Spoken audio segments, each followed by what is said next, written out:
Hey, what's going on everybody, and welcome back to the vlog. You know, I spent a lot of time on this channel creating new memories with you guys and recording my adventures and stuff. It's moments where I get to look back at things that I've posted and been like, man, that's really cool. And man, can you believe it's been a year ago, 2 years ago, three and a half, maybe 4 years almost now at this point here on this channel. And it's really cool to be able to have those memories and kind of create anniversary dates out of like, oh man, a year ago. Like, it's cool to reminisce about that stuff. And like, we all have anniversaries, birthdays, and wedding days, or there's so many dates that we create that just have importance to us. On this episode, I wanted to kind of reminisce about an anniversary. This anniversary that I want to talk to you guys about takes place 10 years ago, March 13th, 2010. Like, it's crazy to think about 10 years ago. The person you were 10 years ago, the person you are now, and with everything happening in my life between getting ready to get married at the end of this year and I just had my birthday. I'm 34 years old now. With everything going on in life and all the changes that have happened over these past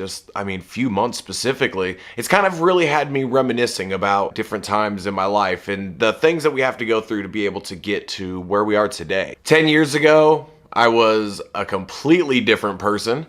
I was getting ready to make as of March 7th. So I had just made my independent wrestling debut in Oregon City, Oregon, as part of a tag team known as Violence Unlimited. And we were also just getting ready to wrap up like our backyard wrestling careers. Some of you guys may know, some of you may not, so let's go ahead and break it down a little bit. The Reckless Heating crew that you guys know of, we all started as a backyard wrestling group. And that's kind of our love for wrestling is what really became the glue, the bonding of our entire relationships. I had met Matt Zion, I had met Havoc, Old Man Tom, and Rebel my freshman year of high school. So I've known these guys since the year 2000. 20 years now I've known these guys.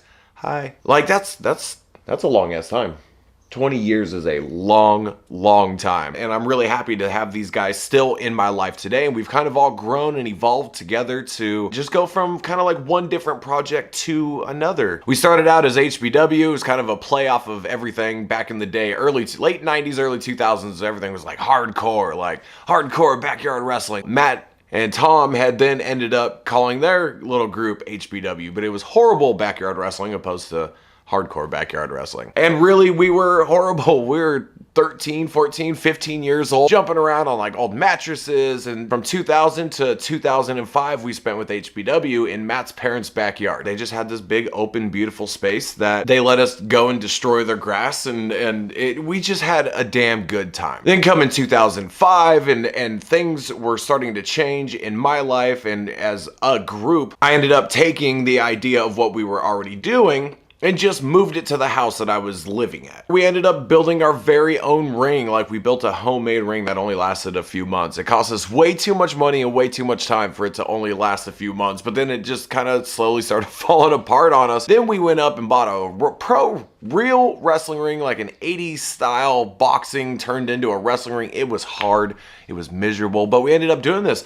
And in 2005, we changed our name from HBW to NOW, and it was New Omega Wrestling. So from 2000 up until 2010, that's what we were doing. We ended up gaining a big local following, which was really cool. I'm saying big. It was all like friends and friends of friends and stuff like that, but we were kind of like local legends, like a little Fight Club-esque type style where you had to know somebody that knows somebody to get you into where we were. But now I'm 34 years old. I'm a completely different person than I was in 2010, let alone 2000. And I think that's just kind of the evolution of life and the way that things happen. Time really flies by. To think that I'm 34, I remember specifically being 14 and what I was doing and who I was as a person and what my dreams were. And though things have changed, it's really a lot of these steps that brought me to doing this channel here right now. A decade ago, I was trying to make my waves in the professional wrestling industry, and I was taking the right steps and evolving and stuff, but we had ended up getting a letter early, I think it was January, or it may have been February. I think we did one show in 2010, and then we received a cease and desist, and we had to shut down. We were like, we need one last show. That's this anniversary. That's what we're gonna be talking about, and I am so proud of this show. We went from getting shut down in like late January, maybe early February, and within a month, we already had an entire show built up. We get to do it on our own terms, and let's try and rent a venue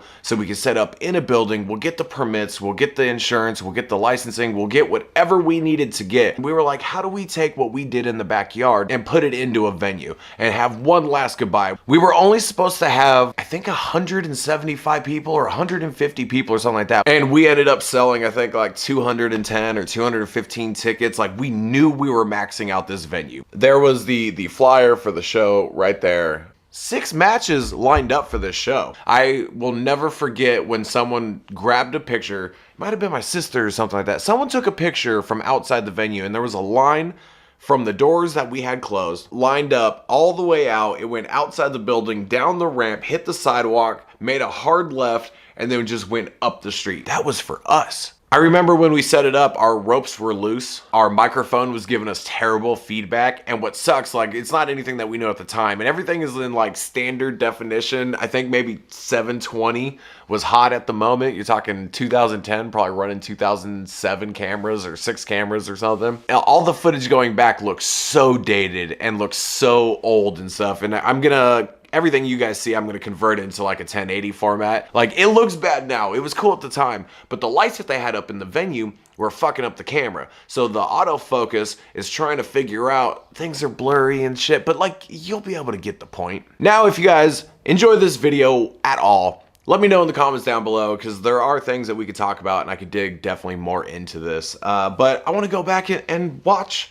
I want to watch my match and go back and take a look at it, because it's the anniversary of my match. I would love to, in the future, sit down with some of the guys and have them rewatch their matches from this night, so you guys can get their perspectives and stuff as well. I'm not going to show the entire match because it's probably like a 20-25 minute long match. We're just going to have to snippet this up. You guys are going to be missing all the audio that we're playing over this, all because it's all copywritten music, but you guys can see it's kind of like a little grainy. It's a little faded out.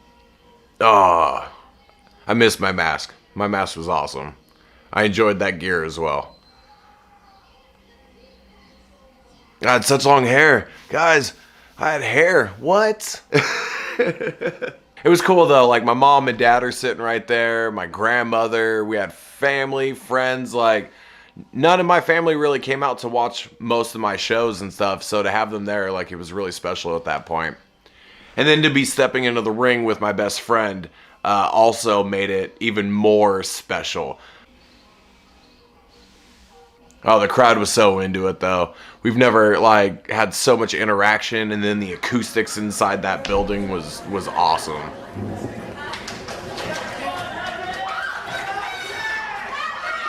Alright, match is gonna start. I remember we wanted to start hot.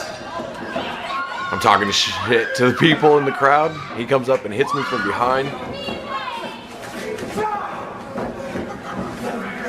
Luckily for us, everyone that was there pretty much kind of already knew our history and stuff, so like we were able to go in, but like people had already seen so much stuff. There had already been 5 matches before us, so we really wanted to, like, we had to bring something special. After you watch 5 matches and they had already been sitting there for 2 hours or so like that, like, we really wanted to give them something special with our match.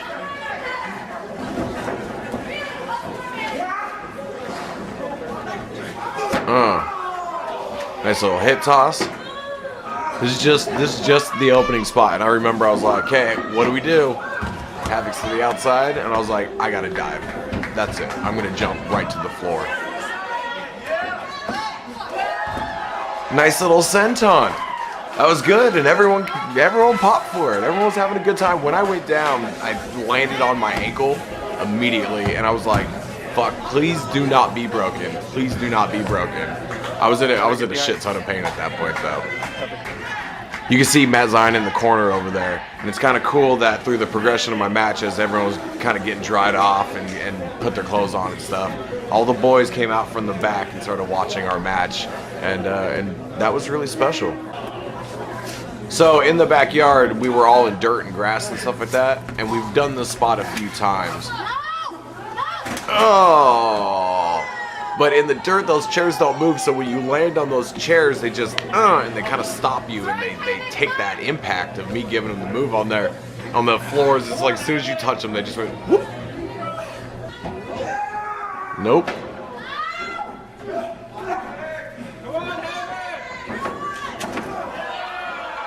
Ladders were my absolute favorite. Those were my favorite things. You bring out a ladder, whether you're climbing up it, jumping off of it, or slamming someone on it, people love watching ladders. That hurt. Tables are expensive, and to find an actual wooden table nowadays, like with the folding legs that you see on TV, you just can't walk into a store and go purchase these things.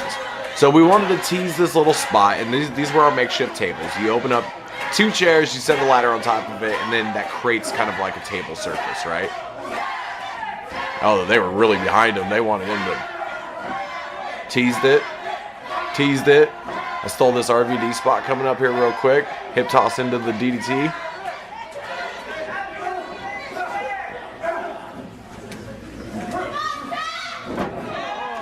I took a spike too. So this is ultimately what causes, well, we're a few minutes into this match. This is what causes me to get a concussion like immediately. It was one of the worst feelings in my head that I have ever felt. It was cool though, like this was our first time that we had all 4 sides were covered, like people were sitting all around the ring. Usually in the backyard there was only one side, so we kind of only worked one side of the ring. Alright, he's putting me up there. So now here's the deal, when he comes down, the ladder bends. And when it bends, it snaps up and hits me in the back of the head. You'll see my reaction. I immediately knew something was wrong. Damn those beams.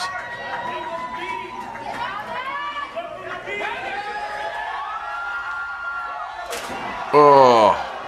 So the pressure going into the middle of the ladder comes and snaps. The top of the ladder hits me in the back of the head. And I remember getting hit, and I kind of like started going blank, and I started counting in my head, and I don't know where this came from or why I did it, but I was like, fuck, I feel like I'm about to pass out right now, like completely black out. And I took off my bandana because like it felt like it was just holding the pressure in my head, and I threw my bandana off, and I immediately started counting in my head. I'm like 1, 2, 3, and I kept telling myself like, as long as I can keep counting, that means I'm conscious enough to like keep going and not be a problem. But I didn't move for a while after this. I never went to the hospital with this, but out of all the times I've been hit real hard in the head, that one was definitely the worst, and I have had a few diagnosed. Oh, damn that ladder. That ladder bent, and that kind of like ruined. It was a fiberglass ladder, so it just kind of snapped. But like I've had a few diagnosed concussions. That one was definitely the worst. Between football and wrestling, that one was the worst concussion I've ever had. Spin through. Yes. I was still there. I was still conscious enough to be able to do things. I don't feel like I was dangerous in the ring or anything, but... Oh. There was one move that I always wanted to do in the ring that I didn't have the balls to do for the first few years of us having the ring. And it was Jericho's lion salt. That was always one thing, and these ropes are so loose. Oh, and I hit it. Oh, it was great. The first time I did that was actually on Matt Zion. He was tucked into a trash can, and I did the lion salt on him. But I'd only been doing it for about a year and a half at that point. Doing a backflip off of the second rope and landing on someone, to be able to judge that distance, to be able to get that rotation. There's so many horror stories. People have been paralyzed trying to do it. Jericho's even knocked himself out doing it. So it's a terrifying move to be able to do. But it ended up becoming one of my favorites.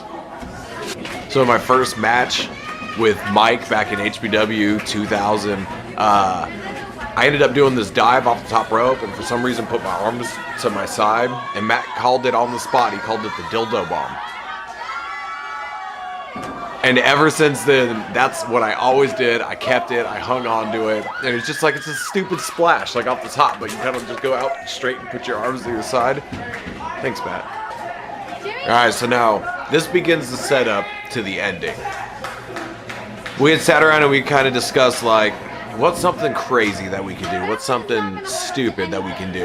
And we had kind of taken a head count of everything that we had. We had, like, whatever it was, 8 ladders, and we had a dozen chairs, and we had just so much stuff. I think a few of those ended up being the actual venues, and I'm glad that they never charged us, or, like, we ended up getting our deposit back, which was amazing, too. And then bring it. So we ended up having 4 ladders, 4 chairs. And just like that visual representation of like the setup, the slow build up to having all this just hardware that's right in front of us causes people to go, what's gonna happen here? Normally on a regular everyday basis, people don't enjoy putting their bodies through this type of punishment. So to go actually watch that live is something special. All right, so I set this entire thing up. Oh, he's fighting back. Here we go. Oh, the crowd's getting into it. They really didn't want to see Mike go through this. Oh, that's so terrifying. Like, he's only up on the 2nd rung, so he's, what, 2 feet off the ground? Top of that ladder is like 5 or 6 feet, so I'm 6 feet. Oh!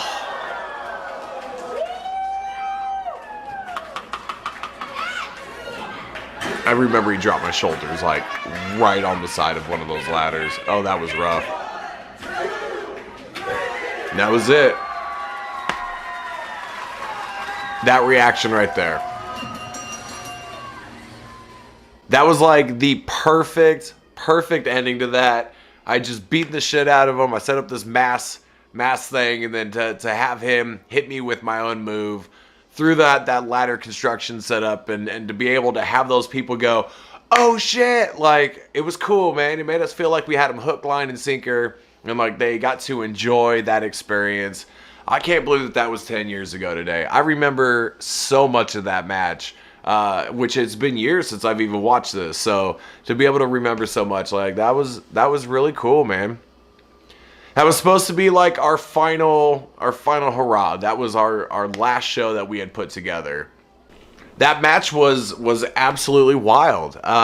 We really went out and did some crazy shit, which was super cool. Had people just on the edge of their seat the entire time, which as a performer, that's what you want to do. So to be able to accomplish that in the course of like a 20-minute match, it was really cool. I'm sure a lot of people were excited to finally be able to stand up and get the hell out of there. But we had such a good time, and man, it was really cool. All the build up to be able to have everyone come together and have their matches, and then for us to be able to finish off that way and have people just so excited, so happy. All the guys came out. I grabbed the microphone, shared a few words. It was a really special moment. It was very emotional. I was exhausted at that point, and just being able to share that not only with all of our friends and family and people I don't even know who were there, but plus all of the guys, and to have them all just without even being told to, they all kind of gathered up at the entrance ramp and just were there to support themselves and each other and the entire show, that entire night. It was something that we never thought was possible. We were always backyard guys. We were always in the backyard doing that thing. So to be able to have this entire thing just be built up and put together was super special. And that is the 10-year anniversary of that show, that match. A lot of memories, and I have so many memories that I can share with you guys. If you guys enjoyed it, let me know. But we had a good time. I hope you guys did too. Thank you so much for tuning in and watching this one. It was cool to be able to reminisce on the 10-year anniversary of such a cool, amazing time in my life. I mean, God, right after this, the following week, we ended up doing a show with Bob Saget. So this was supposed to be our last one. I mean, that's kind of a teaser right there, huh? You guys follow me on Facebook or Instagram, you may have seen some old pictures. But a week after this, we did a show with Bob Saget. And it wasn't planned, it was thrown together last minute. And hey, we made nationally televised TV. If you want to know more about it, let me know. Thanks for tuning in. We'll see you on the next one. Peace.